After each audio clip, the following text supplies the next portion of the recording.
Baca Pres PDIP Ganjar Pranowo mengunggah foto di akun Instagram pribadinya bersama Mahfud MD. Dalam unggahannya itu tertulis keterangan ngopi sore dengan beliau makin asik dan mengundang banyak komentar dari netizen.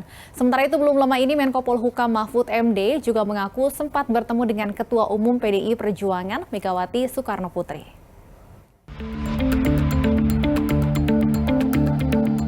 Nama Mahfud MD belakangan masuk dan santer disebut-sebut dalam bursa bakal cawapres Ganjar. Menko Polhukam Mahfud MD bahkan mengaku sempat bertemu dengan Ketua Umum PDI Perjuangan Megawati Soekarno Putri belum lama ini.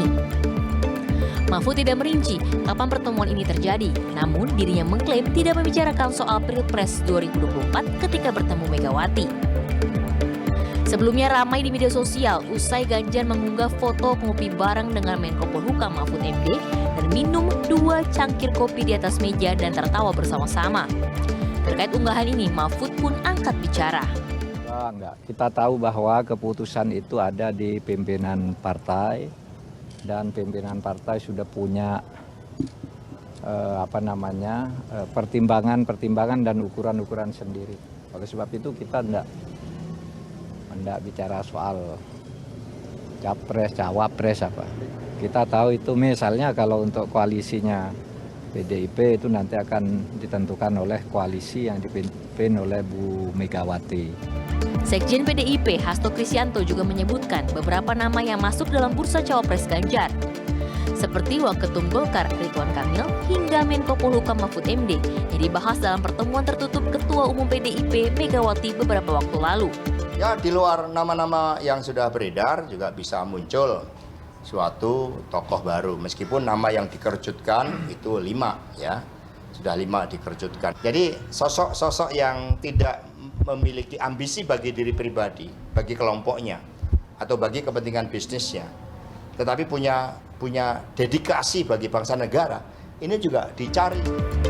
Ya, hingga saat ini belum ada bakal cawapres yang ditunjuk untuk mendampingi Ganjar maju di pemilihan presiden 2024. Foto bersama Mahfud tersebut menimbulkan spekulasi di publik perihal sosok yang bakal mendampingi Ganjar pada 2024. Hasto juga memastikan seluruh nama cawapres yang mendapatkan respon positif dari masyarakat akan mendapatkan perhatian penuh dari koalisi pengusung Ganjar Pranowo.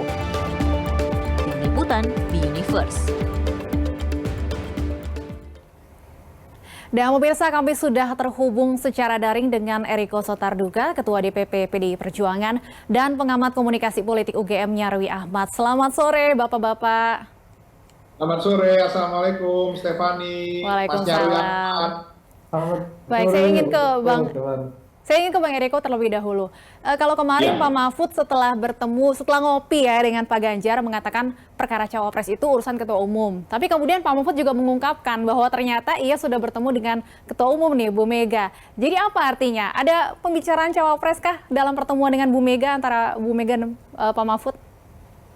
Begini, Mbak Stefani, Adina saya Nyarwi Ahmad dan juga seluruh pemirsa yang menonton di BTV ini.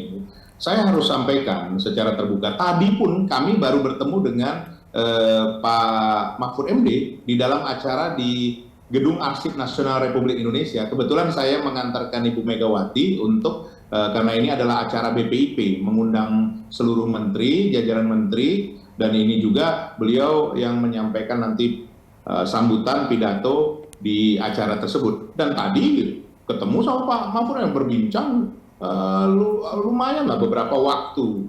Dan saya mau sampaikan sini Mbak Stefan, hubungan antara Ibu Ketua Umum kami, Ibu Megawati dengan Pak Mahfud MD ini sudah lama sekali, sudah dari dulu.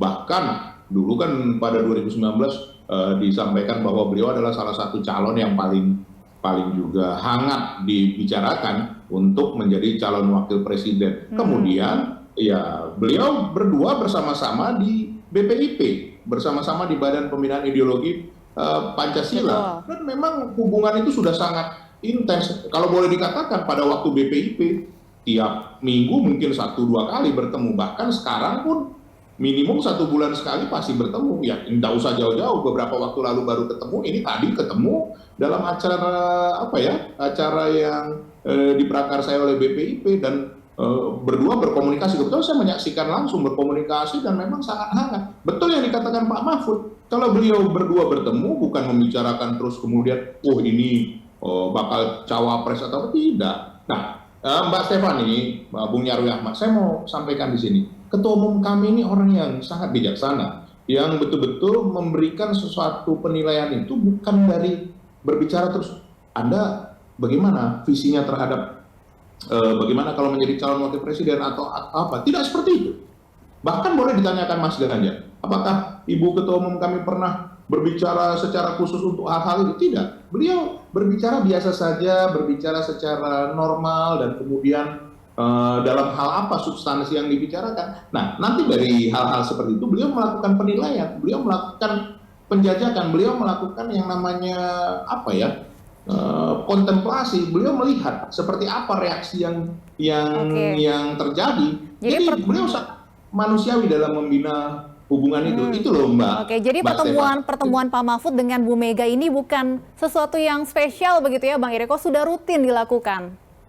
Beliau memang bersahabat sangat baik. Boleh ditanya dengan Pak Mahfud MD itu kalau ketemu bisa berbincang lama. Kemudian dulu sebelum di PPIP itu masih hubungannya masih katakanlah belum sedekat yang seperti setelah di BPIP. Wah, setelah di BPIP boleh ditanyakan Pak Mahfud bagaimana kedekatannya, bagaimana sama-sama memperjuangkan supaya Badan Pembinaan Ideologi Pancasila ini dapat diterima oleh seluruh masyarakat dan ini menjadi ideologi yang bermanfaat bagi bangsa Indonesia. Seperti itu, Mbak Stefan. Baik, Mas Nyarwi, tapi kalau Anda sendiri melihatnya seperti apa? Bahwa pertama Pak Mahfud mengatakan perkara cawapres, urusan ketua umum, kemudian seperti yang disampaikan Bang Eriko tadi, ternyata Pak Mahfud sendiri sudah rutin ya bertemu dengan Ibu Megawati Soekarno Putri.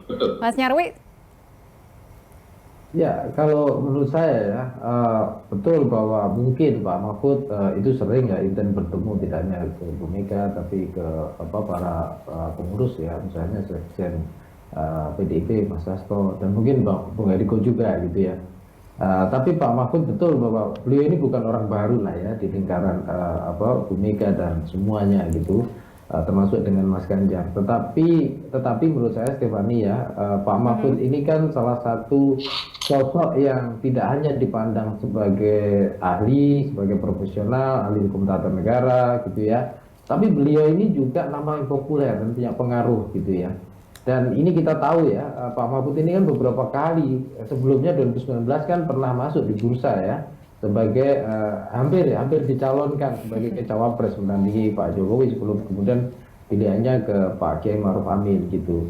Jadi Pak Mahfud ini saya kira sosok yang istimewa ya, yang berbeda, dan kita tahu ya visibilitas dan popularitas Pak Mahfud sampai hari ini cukup tinggi gitu. Tetapi pertanyaannya di sini saya setuju dengan Bung Eriko ya, itu juga belum otomatis mengindikasikan gitu bahwa Pak Mahfud itu akan punya peluang besar atau istilahnya tiket istimewa untuk menjadi cawapresnya Mas Ganjar gitu. Walaupun kalau kita lihat kode-kode di Instagramnya Mas Ganjar mengindikasikan kok makin menarik kira-kira gitu. Tetapi semuanya ini kan masih saya yakin ya Bu Mega masih menimbang-nimbang ya dari berbagai alternatif. Memang saya yakin juga Pak Mahfud masuk nominasi ya, yang itu dipertimbangkan lah ya. Tadi Pak Sekjen Hasto kan juga menyampaikan bahwa salah satu indikator yang kemudian jadi pertimbangan kan sosok yang tidak hanya memikirkan kepentingan pribadi ya, tetapi betul-betul kedepannya itu memikirkan kepentingan bangsa dan negara ya, untuk membangun bangsa ini lebih maju gitu ya, melanjutkan misalnya pembangunan Pak Jokowi. Dan saya kira itu Pak Mahfud masuk kriteria itu ya. Misalnya orang nanya ambisi pribadi Pak Mahfud apa sih, ya, itu kan sampai hari ini tidak terjawab, istilahnya ya tidak ada. Beliau bukan misalnya ketua umum partai yang potensial misalnya nanti nyalon lagi gitu ya, tetapi nama beliau itu kan selalu masuk dalam nominasi gitu ya, nominasi dari bursa cawapres dan gitu elektabilitasnya juga cukup tinggi ya Mas. Ya, itu juga masuk akal gitu, dan saya kira di kalangan NU Pak Mahfud juga punya pendukung juga gitu loh, misalnya begitu. Belum lagi di kalangan profesional, di kalangan aktivis demokrasi gitu ya, komitmennya pada demokrasi. Saya kira Pak Mahfud juga punya simpati dan dukungan dari kalangan-kalangan itu. Dan ini saya kira juga menjadi pertimbangan juga Stefani. Tapi sekali lagi itu bukan berarti jaminan atau istilahnya indikasi kuat ya bahwa cawapres Mas Ganjar misalnya nantinya itu Pak Mahfud. Saya kira itu masih jauh lah ya, masih jauh sekali kalau itu. Oke, Bang Eriko, PDIP kan juga pernah mengatakan orang tanpa ambisi berlebihan ini juga menjadi pertimbangan kandidat cawapres Pak Ganjar. Pak Mahfud masuk tidak dalam kriteria itu? Begini, Mbak Stefani, Bung Nyarwi, saya harus jujur bahwa Pak Mahfud ini masuk di 5 besar ini, kan begitu kan? Kalau yang sudah diungkapkan Mbak Puan kan ada Pak Mahfud, ada ada Kang Ridwan Kamil, ada Mas Sandi, kemudian ada Mas Erick Thohir, kemudian ada Caimin. Tapi kan Caimin sudah di kerjasama yang lain, begitu juga dengan Mas Erick Thohir ada di digadang-gadang di tempatnya Pak Prabowo. Nah, ini kan ada 2 juga posisi yang kosong. Itulah yang juga disampaikan oleh Pak Sekjen. Bisa saja ada hal-hal yang tidak terduga. Nah, saya agak sungkan mengatakan untuk menduga-duga ini, Mbak Stefani, nanti dikira mau menyampaikan karena Eriko Sotarduga ini kan begitu. Padahal memang ini ya namanya dugaan, yang tahu kan hanya Ibu Ketua Umum dan juga ketua-ketua umum partai sama yang maha kuasa, itu jelas yang tahu. Tetapi bahwa di dalam nominasi ini yang dalam internal kami, memang Pak Mahfud, kemudian Mas Sandi dan juga Kang RK itu memang cukup kuat. Nah, tinggal apakah 2 lagi ini nanti masuk yang tidak terduga, ya kita lihat nanti. Ini sesuatu hal yang menarik. Tetapi saya mau sampaikan begini, dalam menentukan calon wakil presiden ini kan tidak bisa hanya bicara soal katakan hasil survei. Hasil survei sekarang kan karena memang masyarakat menyadari bahwa ini belum sesuatu hal yang pasti.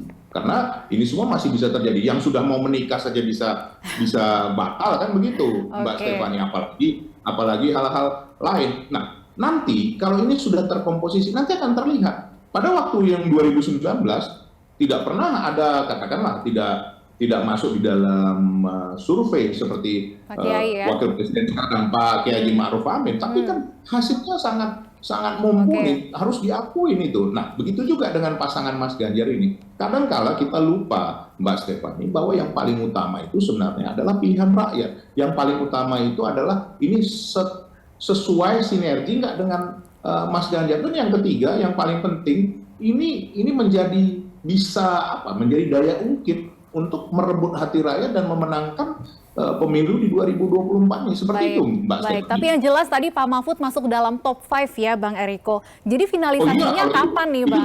Itu jelas, seperti itu. Jadi rencananya finalisasinya kapan nih, Bang? Bahkan ada rencana untuk dimajukan loh pendaftaran Capres-Cawapresnya. Menurut yang saya lihat, sekali lagi namanya kita mencoba memprediksi, mencoba menghitung, mengkalkulasi, menduga lah katakan begitu. Dengan katakan kita anggaplah sudah pasti dipercepat antara tanggal 10 sampai 16 Oktober, pasti dalam waktu itu nanti akan menentukannya, pasti akan berkumpul ketua-ketua umum bersama Ibu Mega, bersama juga Bapak Presiden Joko Widodo tentunya sebagai presiden incumbent. Kita tidak bisa pungkiri juga loh, Mbak Stefani, 82% masyarakat ingin siapapun calon presidennya meneruskan program Bapak Presiden Joko Widodo yang sudah sangat diterima masyarakat. Nah, bersama-sama tentu juga dengan calon presiden kami yaitu Mas Ganjar Pranowo. Nah, nanti di situ akan terjadi katakan musyawarah mufakat, duduk sama rendah, berdiri sama tinggi. Itu yang sebenarnya kami tawarkan juga kepada Partai Demokrat. Di sini kami menyampaikan bahwa di kerjasama kami itu semua dibicarakan secara terbuka, dibicarakan ada tahapan-tahapannya begitu. Dan setiap minggu, kalau saya tidak salah, seperti Rabu besok, ada kemungkinan pertemuan-pertemuan ketua-ketua umum atau pertemuan antar partai. Di situ dibicarakan semua hal mengenai strategi, mengenai apa lagi yang harus dilakukan depan. Jadi setiap minggu selalu ada evaluasi. Itu yang dilakukan ketua umum kami bersama ketua umum partai yang lain, Mbak Stefan. Baik, Mas Nyarwi, Pak Mahfud ini kan juga lumayan dianggap sebagai sosok yang bisa mewakili Nahdliyin. Apakah ini salah satu yang diperlukan juga oleh Pak Ganjar dari sosok cawapresnya, Mas Nyarwi? Ya, kalau itu tentu sesuai dengan pertimbangan ya, Stefani. Maksudnya gini, kalau pertimbangannya adalah misalnya dari data kondisi aktual, memang untuk pemenangan itu dibutuhkan sosok Nahdliyin yang kuat, khususnya di Jawa Timur basisnya, dan Pak Mahfud dianggap kompetitif. Ya tentu kan Pak Mahfud makin besar di sana. Tapi pertanyaannya apakah harus Pak Mahfud kan gitu? Contoh misalnya di koalisinya PDIP dan yang lain di Bung Eriko, kan di sana sudah ada juga misalnya P3 ya, di sana menominasikan Sandiaga Uno misalnya, Sandiaga Salahuddin Uno, dan itu kan juga representasi juga dari NU misalnya. Jadi saya kira pasti akan ada diskusi-diskusi dan ukuran-ukuran yang juga akan dilihat ya, peluang-peluang kemungkinannya. Belum lagi misalnya begini, apakah harus menangkan Jawa Timur kan gitu. Kalau dari sisi jumlah partai kursi ya di DPR gitu, PDIP besar itu di Jawa Timur kan gitu, itu indikatornya lah ya, sebagai proksi ya. Tetapi suara Mas Ganjar juga nggak jauh-jauh amat, di Jawa Timur cukup besar juga. Nah, pertanyaannya apakah justru nggak diperlukan perkuat basis yang lain, misalnya di Jawa Barat misalnya, di sana ada nama-nama yang disebut salah satunya Ridwan Kamil misalnya begitu, atau mungkin bahkan cukup tidak harus jadi cawapres, tetapi cukup menjadi salah satu, contohnya di 2014 itu Pak Mahfud kan pernah jadi ketua tim pemenangan ya untuk Pak Prabowo misalnya begitu. Walaupun di tim Mas Ganjar ini kan juga ada ya ketua tim pemenangan dan wakil ketuanya. Tetapi yang saya lihat tentu ada pertimbangan-pertimbangan yang saya kira akan dilihat kondisi lapangan dan objektifnya ya, sejauh mana keberadaan Pak Mahfud itu misalnya kalau itu diperlukan untuk ini apakah sebagai cawapres misalnya, atau mungkin dalam beberapa hal yang lain. Saya kira itu akan menjadi perdebatan ya, tidak hanya di kalangan pimpinan PDIP, tapi juga antar pimpinan dengan koalisi yang ada di pendukung ya, pengusung Mas Ganjar di sana. Baik, saya masih ingin berdiskusi lebih jauh, tapi sayang sekali kita dibatasi oleh waktu. Terima kasih Bang Eriko, Mas Nyarwi sudah bergabung bersama kami di Berita Satu Utama. Selamat sore, sehat selalu.